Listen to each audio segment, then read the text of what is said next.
Hey everyone, you're listening to the TEN7 Podcast, where we get together every fortnight, and sometimes more often, to talk about technology, business, and the humans in it. I'm your host, Ivan Stegic. Today is Friday the 13th of March, 2020, and in this special episode of the podcast, I'm going to be joined by Jeff Robbins from the Yonder podcast. Jeff's podcast has been around for almost 4 years, and he spends his time talking to company leaders and big thinkers about how to make remote work. The podcast is focused on expanding the remote work job market and helping listeners to create happy, productive, distributed teams. Jeff's a pioneer in the field of remote work, having started his Drupal agency Lullabot back in 2006 as a completely distributed team. He's been managing remote teams for almost 15 years and has a depth of experience that we're going to draw on in this episode.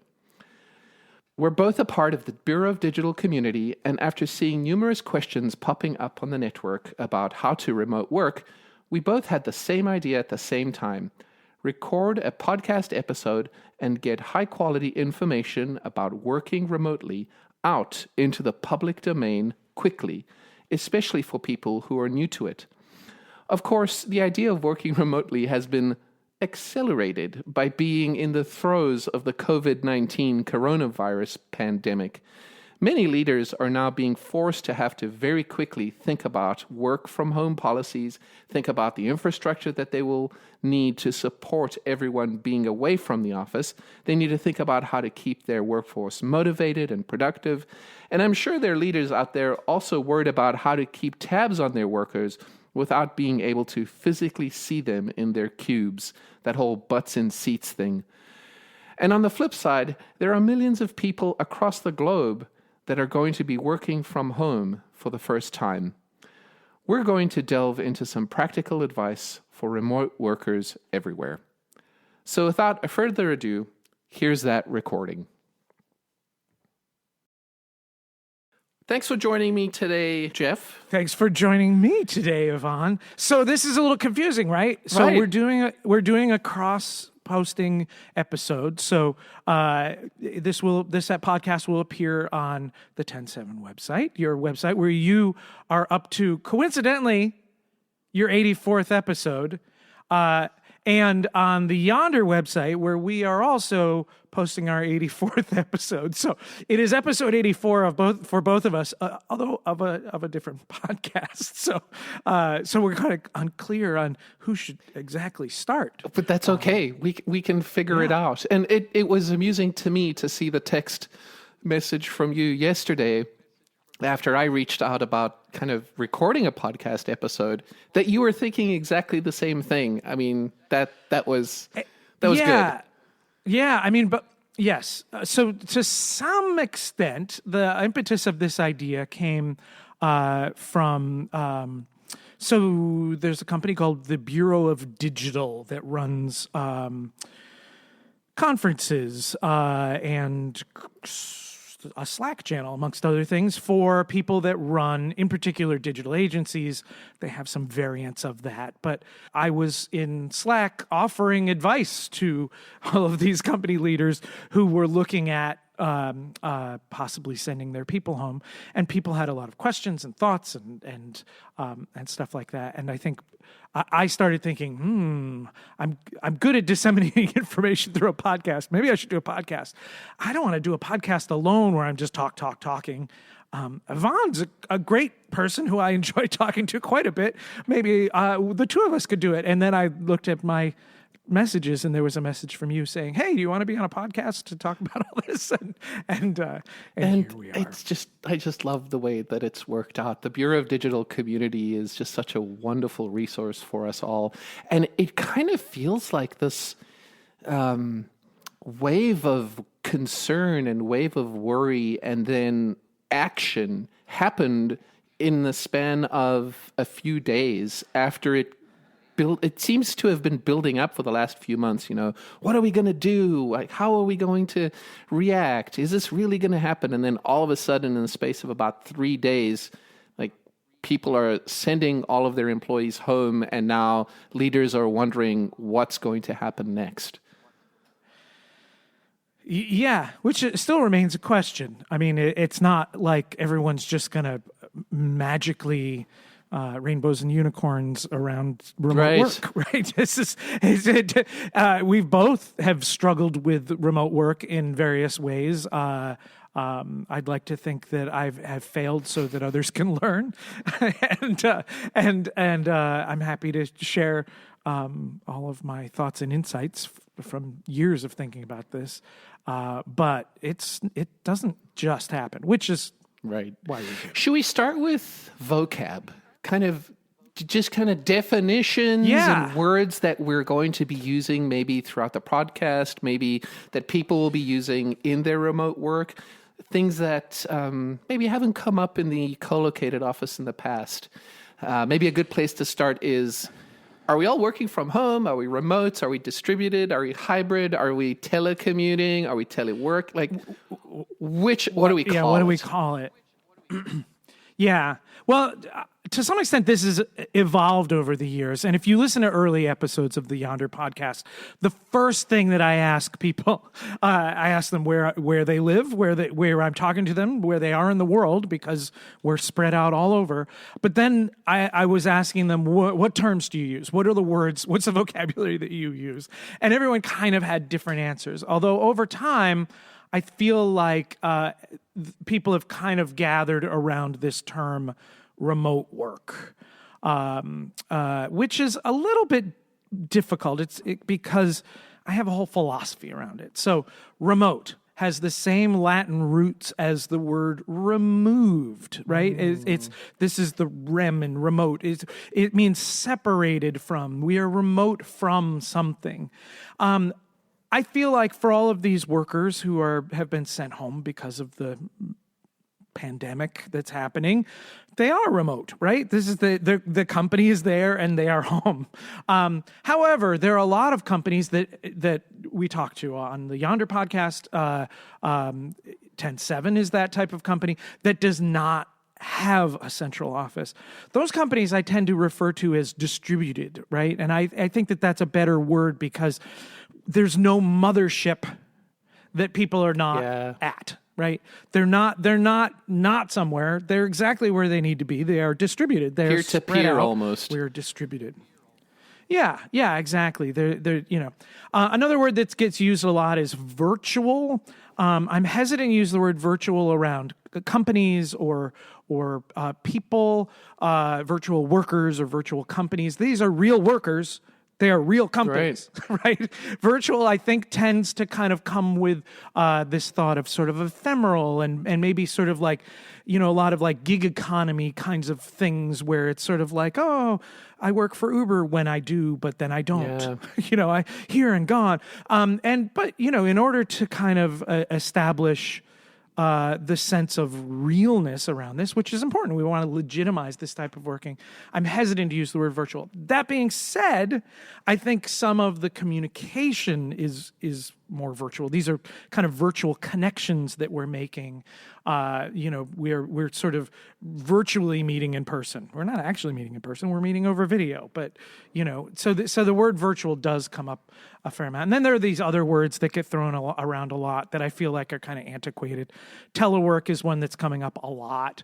It just means working on, telecommunicate over the telephone. I always thought, I didn't like that either, because I always imagine a telephone, one of those big hunkin' beige ones that you have to hold to your face, Yeah.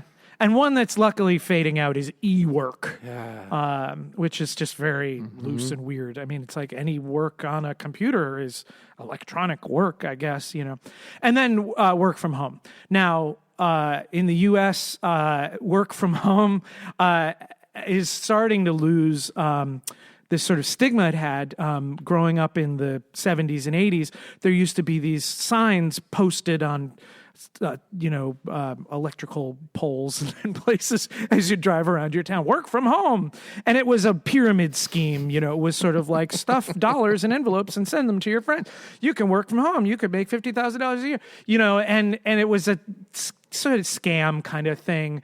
But what we're actually talking about literally these days is people working from home. They're working from home. I tend to be hesitant to use that word interchangeably with remote work because lots of times people are working from co-working spaces or Starbucks or just other places other than they have an office. It's just not shared with other people. However, if we're quarantining at home, we're working from home, so that one's not inappropriate. Exactly. Maybe it should be called quarantined work from now on.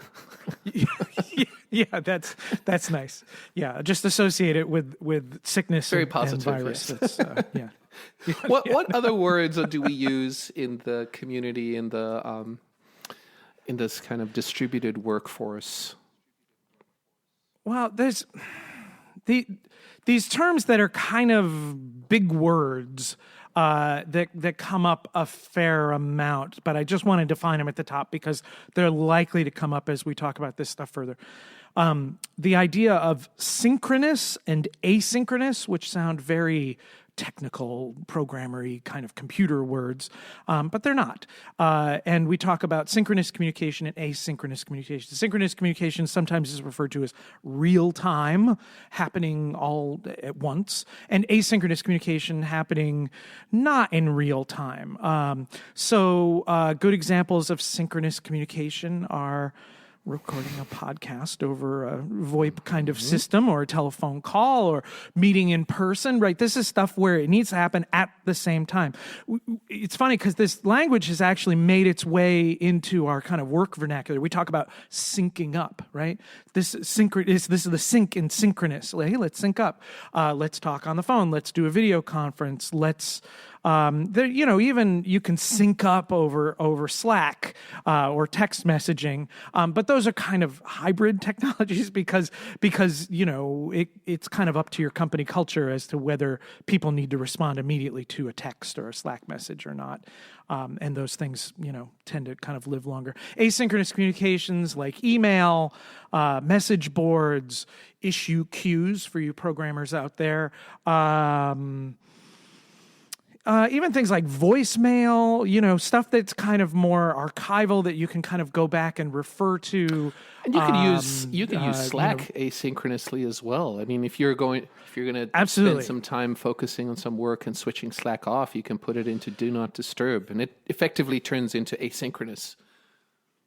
Right. And that stuff will oftentimes vary company by company. And it comes down to ultimately this idea of a communications policy, which I advise most companies to implement, certainly remote work companies, to what's expected. When do you use email? When do you text message someone? When do you message them in Slack? When do you call them? Do you just call them on the phone without any warning, or do you send them a message and say, "Hey, can we talk on the phone?" Like all of those kinds of things kind of come down to the ultimately sort of company culture, but I think that there should be more policy around that. Maybe expectations, maybe it can be loose, but I think people need some guidance around that. Just to know what's expected of them, because these can come in conflict. If you say to people, for instance, "Oh, we've got flex time at our company. You need to be at meetings, but other than that, whenever you get your work done is fine." And you have a policy that if you get a Slack message, you need to respond to it within 5 minutes. Those things are clashing with one another, right? You can't go pick the kids up at school and try to be, text messaging, Slack messaging, and man, I've done it. I remember distinctly sitting in line to pick up my son at school and responding to Slack messages on my phone. But, it's better to be a little bit more thoughtful. Yeah, a little more planful, intentional. Mm-hmm. Yeah. There are some misconceptions about working from home. And I use air quotes there, but you can't see them. I know that in a previous job... Air quotes around working from home or air quotes around misconceptions? No, working from home, definitely.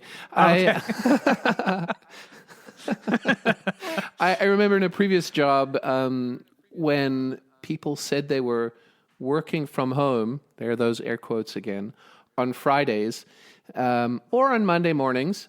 Usually that meant they were either planning a long weekend or experienced a long weekend.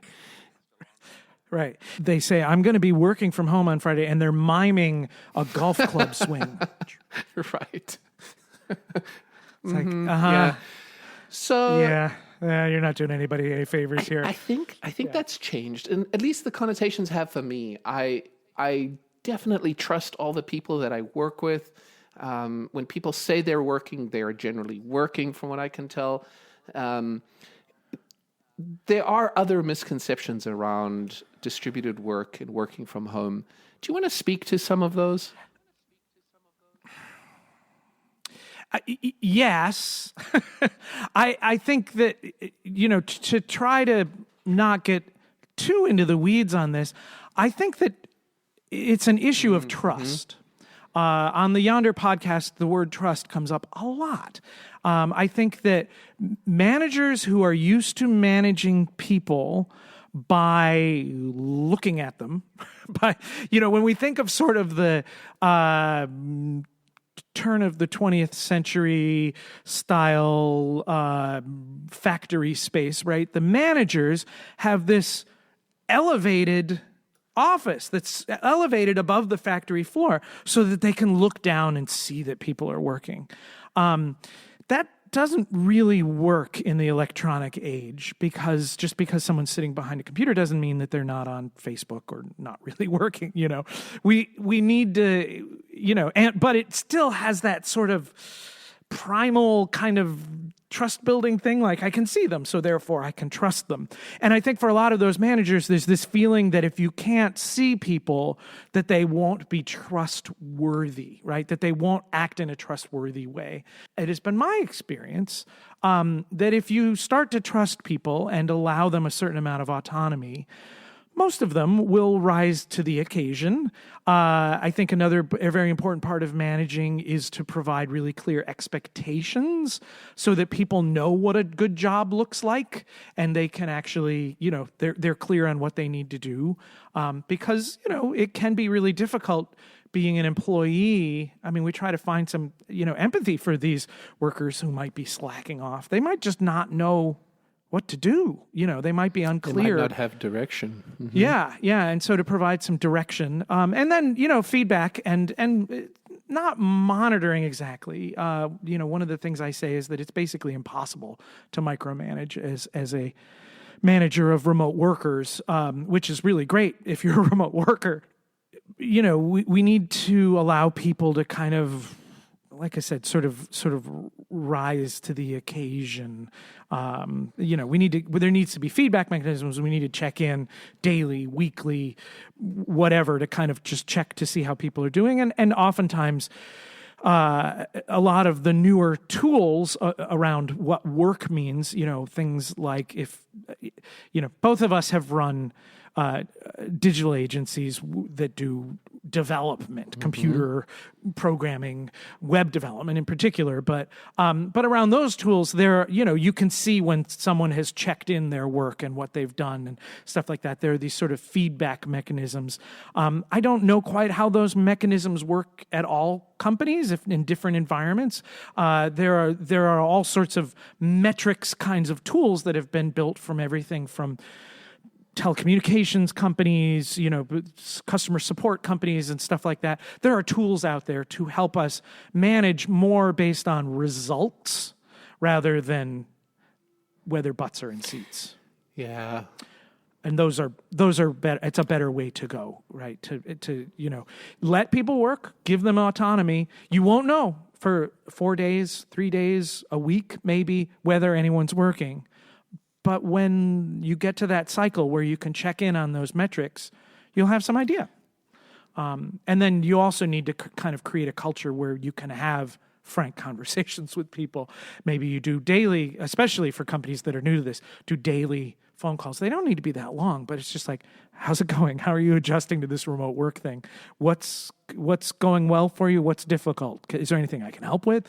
Like to talk holistically about what's working, but also what doesn't work. And some companies don't have a company culture that supports that. I think that Gary Cole's character in Office Space, what was his name? Bill Lumberg. I think his mind would explode not being able to micromanage people. And I think the thought of trusting other adults to do the work that they should be doing would just blow his mind. I don't think he could exist. Well, and the key word there is adult. Running my company, Lullabot, I had multiple people come in and say, oh, wow, this is the first job that I've ever had where I felt like I was treated like an adult. Where I was trusted, where I was given autonomy, where I could do some self-managing, and where I was allowed to be vulnerable, right? To talk about what's not working. There's this sort of alpha culture kind of thing, sort of a stereotypical startup culture, but this exists at lots of companies where people are expected to only share their triumphs, their wins, and it's kind of a winning culture. Tends to be sort of a gender male kind of vibe kind of thing, which can be difficult in its own way. What happens managing at any company, especially, co-located company, is that managers become really well attuned to looking for those micro expressions, those difficult, when are people not really saying what's really going on? When are they having difficulty? When, what is their difficult, in order to, not to attack them, but to help them okay, maybe we need to, do you need some help with this? Oh, I guess I do. Yeah, actually, now that you mention it. But in a remote work environment, that stuff can get hidden quickly. I do think that managers should still ask, but we also need to create a culture and precedents, right? This needs to be, you can talk about it, but until other people at the company see other people doing it and it actually working out, where they say, I was just completely unproductive yesterday. I had all these tasks I wanted to get done, but my kid is sick and my other kids are home and I'm just having a really hard time with this remote work thing. And to have the manager not go like, well, you're fired, to have it be like, okay, well, what can we do? Do you want to try and work evenings? Do you want to try, we're all in this together. Options. Remember that we're all in this together, and it's about collaboration and support, but it's also about learning, and employee development. This is about, people being not to get the help that they need because they're always going to need help. There may be some of those people, but for the most part, people will get the help they need. They learn, and then they don't need that help anymore, and they can help other people. And so, I think that this idea of vulnerability has come up a lot on the Yonder podcast as a key to remote work. Now, there are going to be millions of people who are at home trying to do the remote work thing. And I thought it might be a good idea to go through some kind of high-level tips of what these new workers from home should consider doing, should consider putting into their regular course of actions that they're going through. And I know that you have an article out, 6 tips for productively working from home, that we could... Yes, it might be 7 tips by the time it gets posted. But it will be on the Yonder website, and we'll link to Absolutely. It in the show notes. But let's give these new workers some high-level tips here. Yeah, I think the first one that comes up a lot is very tactical. It's to work like a worker, right? Like, get people to get dressed, have a space for your work. Make both some physical space, but also some mental space. And that could just be as simple as like, when I've got my headphones on, I'm working and don't anybody in the house bother me, or when I'm sitting at this desk, or when I've got the door closed, and it goes both ways, right? There's a message you're sending to the people that you live with, But it's also a message that you're sending to yourself. This is my work chair. If I want to not work, I'm going to get out of this chair and go somewhere, and then I'm not working. And you can think to yourself, I haven't sat in my chair enough today. Yeah. Oh, right? Like it feels like I'm not working because I'm not in my chair. Whatever those things are, those sort of devices that you use to kind of know when you're working and when you're not working. Because here's one of my sayings. Working from home is living at work, right? We all think, oh, working from home is so great, but it's also living at work. And so you need to kind of create some definition between working and not. That was one of the things we very quickly learned in the first few weeks of being distributed. And as you mentioned, we were co-located for the longest time, 10 years, and then 3 years ago we became distributed, and we kind of had to test it out and try it out. We all started working from home for 1 day a week, and it is so important to have an actual space you can work in. And it's not just about everything you just described, which is very important, but it's also being able to leave that place of work to enjoy the rest of the house and enjoy the rest of the life outside of work. And that act of standing up and walking away from that office chair you just described and the table that you usually work at is also liberating. It gives you the ability to now, process the fact that you are now spending time with your family, walking down this, take a break. Catch your breath. Yeah, I mean, work is another word for work is effort, right? We are endeavoring at work. It's not easy, right? They wouldn't call it work if it was easy. And so you need to take a break every now and then. And there are different ways to do that. But if you're kind of confusing what a break is, I sit on my couch to work and I sit on my couch to take a break. It can be difficult to feel like you can kind of step away. And, you might have multiple places that you work. It might be that I get up in the morning and before I even take a shower or anything, I'll go sit on the couch and work for like 2 hours, just catch up on all my communication. And then I take a shower and then I go into my office and I work there for another couple hours. And then I go to the gym and then I work at Starbucks in the afternoon.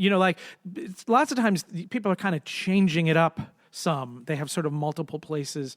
There are any number of ways. I think it's important for people to kind of experiment some. And ultimately, this is about kind of finding productivity. Find your points of productivity. What works for you? What are your sort of internal productivity rhythms? And to work with those. I mean, especially if your company is amenable to working relatively flexibly. It's hard not to work flexibly when you're working from home, just because, things that in an office, if you go sit in the lunchroom at the office, you still are at the office, right? Whereas if you go sit in your kitchen for lunch at home, you're at home. And so it feels like I can't I'm not working now. Like, whereas if you're in the lunch room in the office, like this is part of my work day. And so, and then I joked in the intro for the Yonder podcast, that, they get things from kids and dogs. Piles of laundry I building up. Yeah, exactly. That's just sitting there and it's like, I'm not being productive right now. I'm going to do laundry. That's okay. Maybe that's your break, but you also need to kind of you find that harmonic rhythm of work so that you know that you can be productive. The other thing is, I just need to say this. This is not particularly helpful to those managers who are listening. So maybe those managers could go have a little snack right now, and I'll just speak to the workers. You're not usually very productive during the day at your office anyways. Let's be honest. Between the going, the lunch break and the stopping by people's offices and connecting and, all these things that kind of amount to connecting and culture and talking about how things are and, all this kind of stuff. Like, my experience working at an office was that if I got 4 hours of productivity a day, like, that was good. That was a really good day. And so, I just want to encourage everyone. Okay, managers, you can go back. I want to encourage everyone to cut themselves some slack here. We need it's more about getting the work done and less about exactly the number of hours that it took. We want to try to get more results oriented if we can, and not quite get so caught up. But for everyone to acknowledge a certain amount of humanity and all of that, that kind of comes with that vulnerability. Now, there are some other tips that are in your article, and one of them is a word you made up, I think. Over communicate. I Googled it. I think it's a word, but my spell checker just doesn't know it. So the title of that section is over communicate, which I figure 3 times is enough for communication. But all of them have little squiggly lines underneath them because this Google Docs is saying, what is this? Communicate too much. There is no such thing as over communication in a remote environment.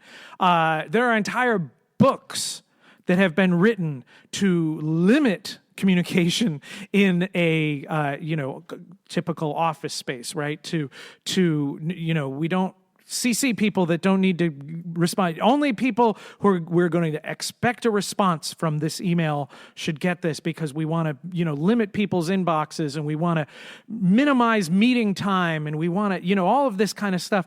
But in a remote environment, this is how you know that people are around you. This is how you know that people are working, both as a manager and as staff, that that your manager is seeing what you're doing. This is how we connect. A lot of these books talk about you need to send out an agenda for the meeting before the meeting, and then when everyone gets to the meeting exactly on the minute that the meeting starts. In fact, maybe you should not start the meeting at 2:00. You should start the meeting at 2:07 so that people will know how serious you are about the exact time that the meeting is starting. And then exactly at 2:07, you start that agenda, and hopefully you're done by 2:12. Get it over with. That doesn't really work in a remote environment. First of all, people will be there on time because they don't get distracted getting to the video conference. There may be technical problems that you'll need to overcome in your first few weeks, but as people kind of get the headphones working and kind of figure out which buttons to press to get Zoom up and running or get into the conference line or whatever it is, talking about the weather, talking about the virus, all the stuff that is the human stuff is actually really good, because we need some non-purposeful communication in our lives just as humans. We just need to, in order to connect and to trust each other and feel like we're being heard, we need to be able to do that. And pretty much all communication in a remote work environment is purposeful, which is kind of a good thing, right? There's not a lot of peripheral stuff that's unintentional that's kind of coming in to confuse you and distract you and all that kind of stuff. But if we're not also sort of intentional about non-purposeful kind of things, just kind of checking in, how's everybody doing? Is everybody okay? Good? Then we start to lose that connection. So build that in. Start the meeting at 2:00, and then maybe at 2:07 you can kind of start to get around to the agenda, and that kind of thing. But there are a whole lot of communications methods these days. Slack is one that is very, very popular with remote companies, and oftentimes has been tried in co-located companies. If you work at a co-located company, perhaps there's somebody tried to set up Slack at some point because they heard how great it was, but it just didn't catch on. It's because that type of communication, this sort of transparent, public/private kind of thing, where two people can have a conversation in a room and other people can kind of see what's happening, but aren't obligated to jump in. So it's private in that it's a private room, only to be seen by the people who are in that room, but public because everyone in that room can see it, but it's still a conversation that's just happening between 2 or maybe 3 people, and you could pull somebody else in, sign them at Yvonne. Hey, what do you think about this? Can I get your comment? It's kind of not needed in a lot of office environments, particularly if you've got like that sort of typical open office space where that stuff is sort of happening anyways, sometimes to the annoyance of other people in the office. It's not needed, but it's a good thing for remote work because you can get a lot of that peripheral communication. That's the over communication. And I should say, one of my sayings around remote work, at least from my perspective, is that people should CC liberally, which I know is exactly the opposite of how a lot of companies encourage their people to use email. But my philosophy is that if you are in the CC line, you are not expected to reply to this email. It's just peripheral information. It's just, we're keeping you in the loop. It's interesting that you talk about email because I found that since being a distributed company, we've relied internally much less on email. All of our communications happens either in Slack in real time, over Zoom for video, or in an issue queue, or in a wiki, or somewhere where we're actually documenting things. And the only email that I think I am the only person who uses email in the whole company, and it's usually to talk to clients and to talk to new business prospects. It's external. Even our clients are using Slack and the tools we use. So it's I'm sure there are different modalities in different companies, but it's just interesting that it didn't even occur to me that email was something that you would use internally. Well, email is a very low common denominator, right? Like the telephone, kind of everybody who's in business is expected to have an email address, right? Especially for people who are new to this whole remote working thing. You don't need to bite off too much stuff at once, right? You can just use the same tools, the telephone and email that you've been using, and you can use with virtually anybody on the planet. Well, the phone probably more so than email, but still, you could do all the work with just those things. Conference calls, telephone. I'm a big believer in telephone conference calls. I think a lot of people think these days that remote work is going to be all about video. I like the phone. I find that I worried less about the expression I'm making or what I can be more thoughtful and pick my nose or what I don't need to kind of worry about where I'm sitting and how people can see me and stuff like that. I can really focus on the conversation itself and also I can do it from wherever, right? I can, if I need to hop in the car, I can put on my Bluetooth headset and do that or, whatever. That's one of your tips too, right? Well, yeah. I mean, I think another misconception around remote work is that it will be all email, is that it will be all, here's the word, asynchronous communication, right? That we won't have conversations with each other. We will just send each other these paragraph after paragraph after paragraph of email, and then we'll be all, obligated to absorb. Oh, what am I being asked to do? Oh my gosh, I don't think I understand it all. Oh, now I've got to write paragraphs of email. Did you mean this? But it's like for particularly things like that, right? Requests, what I call strategic communication, where we're doing the planning work, as opposed to tactical communication, which is the work, right? For the strategic stuff, synchronous communication works way better. Brainstorming, again, that word, syncing up, like, hey, let's just sync up on this. I want to let you know what I'm thinking around it and what's kind of expected and what the client's looking for, so that you can go heads down and do your tactical work. For, when things get confusing like that, if you're finding that an email is longer than 3 paragraphs and you're really just sending that email to one person, like, pick up the phone.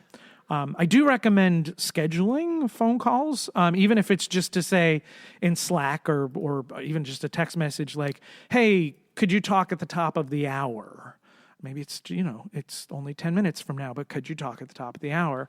To give people a chance to, you're kind of respecting their space, their privacy, when a company has people working at home, we're in their home and you don't know if people are eating lunch or whatever. And if you do a FaceTime call with them and, they're on the toilet, it's like, what do I do? My boss is FaceTiming me. Like, I feel like I need to answer, but, like, don't put people through that. Right. Don't just respect that, and the other thing is the issue of context shifting, which managers will know, but staff may not, workers may not be as familiar with that concept. But if you're working heads down and someone calls you to shift you from thinking in a very tactical, problem-solving kind of way to more of a zoomed-out, wide, do you think that this is the right way to go? It's actually really hard to switch your mind from one of those to the other, I mean, the phone call will always take precedence, so you can switch into that mode pretty quickly. But when you hang up the phone, to switch back to writing that thing or coding that thing or whatever that is that you're doing is difficult. So it's nice to oftentimes, if I'm in the middle of, I don't know, composing an email or something, and somebody texts and says, hey, can we talk at the top of the hour? And I say, I think this thing I'm working on is going to take me a little bit longer. Let's talk at 1:15 the hour. And of course, I'm talking about quote unquote the hour here because I'm used to remote companies working across time zones, and that's a way of talking about time that's not specific. That's more relative than and that won't be so much of an issue for people who are in the same city, just all working from home. But it's a way that we remote people talk about these kinds of things, or we talk about, we add the time zone onto everything we do. Hey, can you talk at noon Eastern today? Because in a remote company where people are spread out across time zones, noon means nothing. Exactly. There are 24 noons a day. I love the idea of picking up the phone now and then. We actually do that at TEN7. We have a little rule, like if there is a back and forth of more than half a dozen interactions in Slack, then maybe it's time to go to the Zoom. Like if you are trying to hash out a problem in Slack and you're just not getting your idea across, or it's just not working out, maybe that means there's a time for a modality change. And so, like, the rule is half a dozen, go to Zoom. Yeah, I'd say half a dozen's a lot. 5 or 6 back and forth. Yeah. Flex time. We mentioned that earlier. There's something about working remotely where if you embrace flex time, that's another tip I think that we should talk about, because it really lets you time shift your day. It makes your life a whole lot easier with your family. You can pick kids up if you need to. What other thoughts do you have around that? This is going to be difficult for a lot of managers who are new to this, who are managing a remote team for the first time. This idea that people might not be working at 2:00 in the afternoon is really freaky. And maybe you need to ease into this. Part of the thing is I write this up in my article. Like, I feel like no one is really professional. We pretend to be professional, and we can pull it off for about 8 hours a day. But part of it is knowing that when those 8 hours are over, we can go home, we can put on sweatpants. That's probably just an American thing, but it's a thing we do. So I'm just going to say we can put on sweatpants and we can collapse on the couch in a wholly unergonomic manner. And we know that we've got that. And so you can kind of pull off 8 hours. When you're working at home, there's a lot of distractions. There's a lot of things that are happening. And it even just comes down to this kind of respect thing. I just mentioned this earlier, but as companies, we are invading people's homes. Like, we're being invited into their homes. So let's be respectful and let's allow them to kind of define, self-manage, and kind of define when and how they're the most productive, and allow them to kind of be a little bit more human. I think we can be both human and professional. If people need to kind of flex their time, they do. As long as, if you've got meetings that people need to be at, they need to be at those meetings. If they've got deadlines, they need to meet those deadlines. Certainly. But beyond that, if people are going to be more productive at working after the kids have gone to bed or early in the morning or whatever, like, that's okay. That being said, I do want to alert people who are new to this that there is a problem. I'm a little bit hesitant to call this a problem. People who are working from home remotely, remote workers, usually will err on the side of overworking rather than underworking, just to show that they're working. To kind of prove that they're working, they will work too much, oftentimes way too much. And so the irony is, of course, that managers who are new to remote work are afraid that people aren't going to work enough. It's been my experience, and nearly universal on doing over 80 episodes of the Yonder podcast, that remote workers tend to work too much.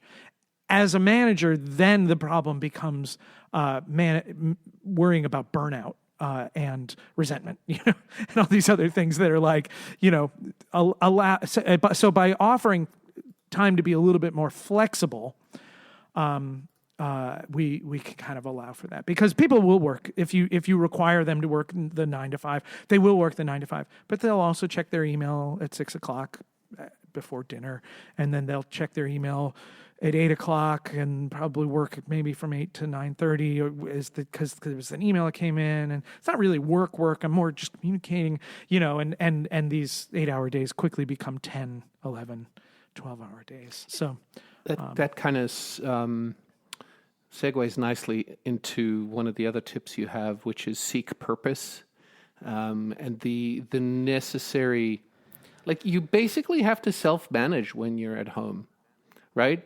And maybe that's not something you're used to when you're in the office, and you're not going to see your team members. You're not going to see all the people that you work with all the time. So trying to figure out where you fit into that company might be a little harder. Yeah, purpose is context, right? This is about understanding where we fit in. And when we're sitting at home, we don't feel like we're fitting in anywhere. So to be able to visualize, how does this work that I'm doing, what is the purpose of this work? What is my purpose in my role at the company? What is my purpose? What is my team's purpose, the department that I'm working on? What is our purpose? What is the company's purpose, right? And lots of companies have core values and mission statements and ongoing vision kinds of things.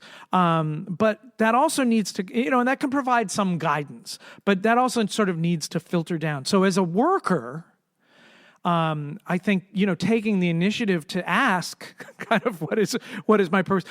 Now, here's the forewarning. Some managers may take offense at this, but I think that there are ways of doing it that are, if we remember that we're all a team, we're all headed in the same direction, But to ask, hey, listen, I've got this thing. You've asked me to do this task. When's it due? When do you need it? How soon do you need it? Okay, here's how long I think it's going to take me, but and giving that kind of feedback.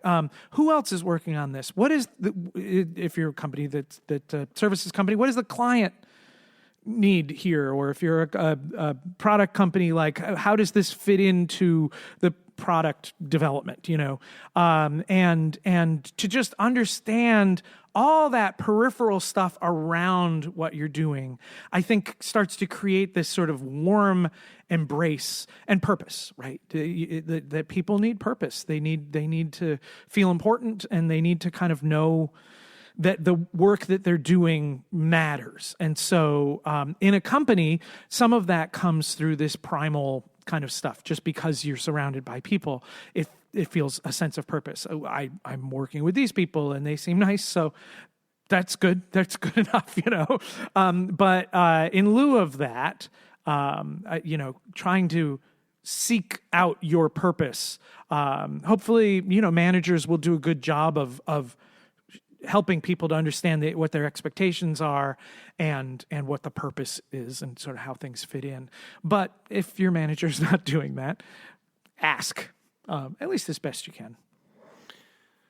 Part of, I think, a leader's job is to trust their workers, their team members. Is it? Absolutely. Absolutely. That's part of Is it though? I would say, stereotypically, the idea of the untrustful manager is more, is going to be the way that the sitcom is set up, and not this loving, caring, empathetic, trusting. I think if you're a leader and you don't have trust in your employers, you're going to be doomed, especially in a remote work environment. Like it's not that you're. I agree with you. It is the kiss of death in a remote environment. So I think what I was trying to say was that's, I think, a big part of being a leader. And I think on the other side of the equation, where you have team members, they also have to trust your leader. But I think a bigger part of it might be being vulnerable as well. I don't like if you're a team member and you're at home and you're going to experience some sort of isolation, because that's one of the things you deal with in a remote environment. You're isolated. I think you have to be vulnerable enough to say, "Oh, holy crap! I feel isolated. Who can I talk to about this? Can I talk to my team member? Can I talk to my manager?" Like, I think that's another tip that's on your list is be vulnerable. Yeah. I mean, ultimately, you would like that either your company culture or your department culture, your team culture will allow for that vulnerability. I mean, I think that there's a lot of companies, have this more alpha culture, where we only share our wins and don't share any of the difficulties that we have. But it's really important that we holistically are able to share with our managers and our coworkers what we're doing, right? This is the over-communicate part, right? There's a little bit of overshare as well, right? Of like, my kid's sick. My dog is barking. I need to go walk my dog. I need to, whatever those things are. But also like, I'm struggling here. I'm confused. I'm lonely, and hopefully your manager will be empathetic enough to say, yeah, I could see why you would be lonely. You've never worked remotely before. You know what? Tomorrow, let's just set up a lunch call for everybody on the team. Everybody who wants to join, it's just going to get on video. And we're all going to eat our lunch together and, I don't know, talk about whatever the latest HBO show that we or coronavirus, or we'll talk about the virus. Yeah. How many people do you know that have it? It seems to be the topic of conversation. Yeah, I know. Yeah. Well, that's not very settling, but okay, sure. We'll talk about whatever we talk about to connect, because we want to connect. That is really important. And the truth is that remote work, by default, is disconnecting. The advantage is that we have the opportunity to purposefully reconnect and define how that connecting is going to happen, right?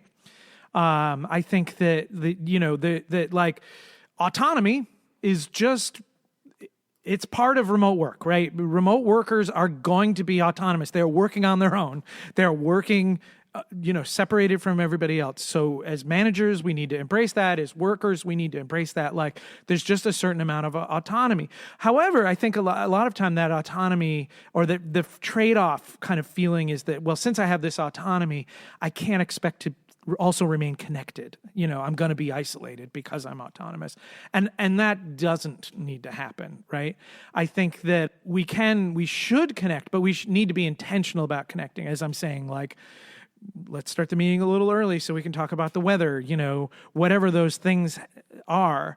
But because we lose some of that nonverbal communication that happens in an office space. The manager can't walk by your cubicle and give you a high five, flap. Hey, Bob, great work, or flap, or a high five elbow. Right? Come on, we got to be. Yeah, well, there's many reasons that we should not be high-fiving right now. But what it means is we need to be intentional. Mm-hmm. Instead of the high five, I need to send an email. And I need to say, hey, Bob, I want you to know I really appreciate how you got this thing done on time, under budget. It's great. I'm really proud of you. I'm great to have you as a coworker. You're a really nice person to work with. That's a much better message than a high five. It's more work. It's certainly more intentional, but it's all over like more meaningful. It is better. And so it's I get to use all of my sayings on this podcast. Another thing that I say is that remote work is ankle weights for management. It's ankle weights for communication. That it's more difficult, but you are building better muscles, and ultimately, in the long run, it's going to be better. Right? It's more difficult at first, but once you get used to it, it's a better practice. It's a better workout. I'm trying to figure out how to make the ankle weights metaphor go further than it actually is. But anyways, it's difficult at first. You need to be very intentional about it, and it's going to feel like a lot of work. But once you kind of get the rhythm of it, part of the side effect of all this email and Slack and all this kind of stuff is you're documenting all this stuff. And if you need to bring new people into the loop, you just CC them on the email or forward the email to them or invite them into the Slack channel or point them, like it's all there. Whereas lots of times in an office, it's like, oh, well, you haven't been to the meetings that we've been having for the past 3 weeks in the conference room. Sorry. Maybe I can have somebody send you the notes. It's just not quite the same thing as being able to kind of syndicate all of that information so quickly because it's already kind of stored electronically. We've talked a great deal about what new workers can expect. We've gone through the vernacular. I would love to hear if you have any high-level advice for company leaders, either owners of agencies that have always been co-located somewhere or leaders of groups in larger companies that now have to manage 10, 20, 50 people. What are the nuggets of wisdom for them? Give me a call. Absolutely. Number one. I'm happy to share this information. I could share small doses of it for free and large doses of it. I'm happy to do some consulting. Everyone's not the same, right? We can't give the same advice, but it's difficult because it really has to do with what kind of a company culture you're starting with, what how your company communicates, what your company values, like how value happens at the company, and then I guess also the company values, like the core values as well. Like what are those things? Because there are a lot of companies. A thing I say is don't confuse foosball with culture. Right. Just because you've got a beer fridge at your company does not mean that that's your company culture. Your company culture may be we value drinking. Or it could be that we value creating things together, but the beer fridge is not culture. And so to some extent, by not having those artifacts, it doesn't mean that you don't have culture, but you just need to kind of rethink what is culture, how you communicate what you value, what you care about, and then start mirroring that. If foosball means, hey, we take things lightly and we have fun, and if anybody wants to take a break at any time, there are lots of ways of doing that in a remote environment as well. It may be scary to jump right into that if you also need to establish the fact that you can get work done. But eventually, if you were to take this on as a more long-term kind of thing, there are ways of doing that as well. And I could talk and have talked for hours and hours and hours about this subject. So like I said, if anybody's got questions, just send me an email or give me a call. Jeff@yonder.io is where you can track me down in the Yonder sense. I also do business coaching. Most of that happens at jjeff.com.